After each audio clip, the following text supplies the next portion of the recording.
Hey my friends, welcome to this video. What to expect in your early heart rate training runs, first time and over your first month. So you know what your heart rate zones are, we've given them to you, or you either know what they are, and so now you're about to set out on your first run. What is going to happen? So for the sake of this video, let's focus on 1 hour aerobic run, which is like your zone 1 and zone 2. The first thing that's going to happen is you're going to get really frustrated because you're going to be like, oh, I can't keep my heart rate down, or it goes right up, or it shoots right up, and these are all the things that are going to happen. You're going to think that your heart rate zones are wrong, you're going to think that your watch is not working properly, or your heart rate monitor, which, you know, can happen. But if you've got a strap and a watch, for example, like a Garmin 245, or even like a Forerunner 55 or something like that, you're going to be getting like accurate readings. And if we determined your heart rate zones off a threshold test, for example, then your zones are going to be accurate. Okay, so that's the first thing. These are the things that go through your mind, and these are all the things that went through my mind too. It's not working, this monitor is not accurate, there must be something wrong. This is all normal, okay? It's all part of the course. What's typically happening when you're beginning to do heart rate running, aerobic running, is that it's just hard to keep your heart rate under your upper limit zone 2s. For example, let's say we've said that your upper zone 2 limit is 150. So the goal of your aerobic run is for your maximum heart rate not to exceed 150 beats per minute. So we're not talking average heart rate or anything like that. The aim is that your maximum heart rate in an aerobic run does not exceed your upper zone 2 limit. For the example of this video, 150 beats per minute.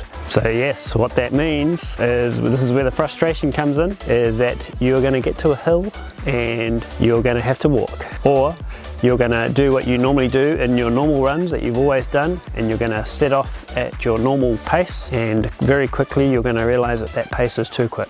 So yeah, both of these two scenarios is going to cause you frustration, because it's very like against our nature. We think that, how is walking, keep my heart rate under my top aerobic zone, going to help me? Well, it is, okay? For developing your aerobic base, it is, and it's not a long-term thing. So just trust the process and it will get better. Okay, so basically to adjust to heart rate running and to get used to it, you need to throw out the window pace and distance. Okay, that's the number one thing, even if it means just changing your watch face so you can only see heart rate, because you're going to get despondent in seeing what your pace and your distance is for normal runs that you've done in the past. Yeah, you're going to get like annoyed that you can't run at your normal pace for what you normally can do for like an hour run. On average, what I see with runners we train, they're going to be going like 30 seconds to a minute per kilometer slower in their zone 2 heart rate to what they typically were doing before, just on their normal run. So that's a typical example. So yeah, you're going to be going slower to what you normally do. The only focus is to get into your mind is just time on feet, just time and heart rate. That's why a lot of our like midweek runs are just like 1 hour easy aerobic, you know, just all about time and heart rate. There's no like distance or pace goals. Distance and pace goals we'll put into other types of sessions, maybe the weekend long run if it's a half marathon or marathon training plan,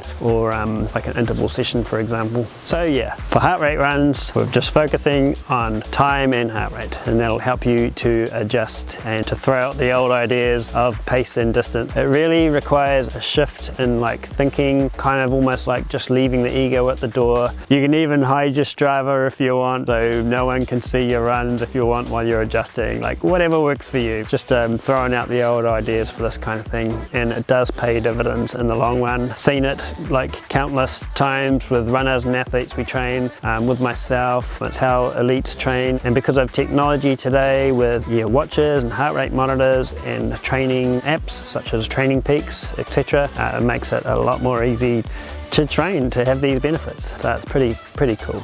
So another tip when you're starting your heart rate training is to do it in a controlled environment. I recommend for your during the week runs that you do your heart rate runs on flattish area, say like road or concrete, you know what I mean? So controlled environment will help you moderate it more and keep it more under control, and kind of find a rhythm, your kind of leg movement and all that kind of stuff. So that's another good tip.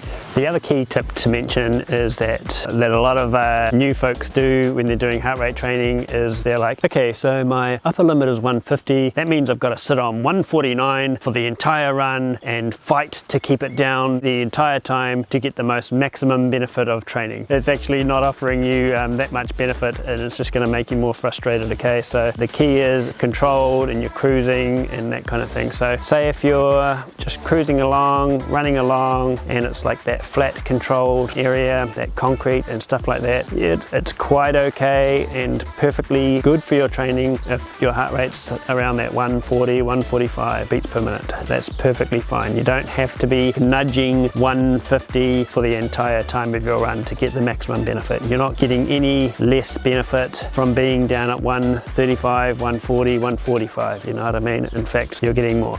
The idea being that as you progress in your heart rate and you get used to just cruising along at those 140 beats or whatever it is, when you do get to those hills and you do need that extra allowance from your bank account, you've got it there available, and then you can start to grind up those hills a little bit, and then when you're grinding up those hills, that's when you're starting to nudge your upper zone 2 limit.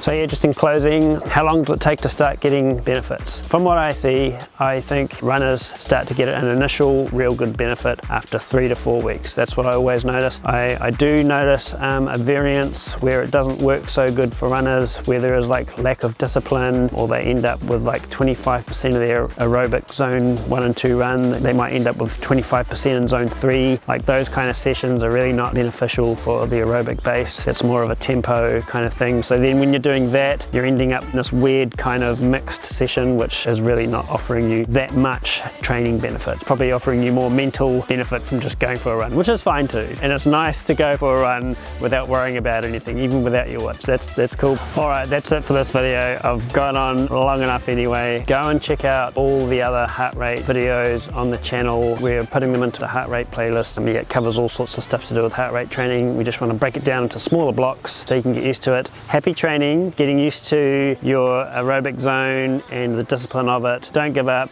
keep persevering at it, and I promise you'll start to see results after that sort of 3 or 4 weeks, and then it's onwards from there, and it's onwards from there. Catch you in the next video.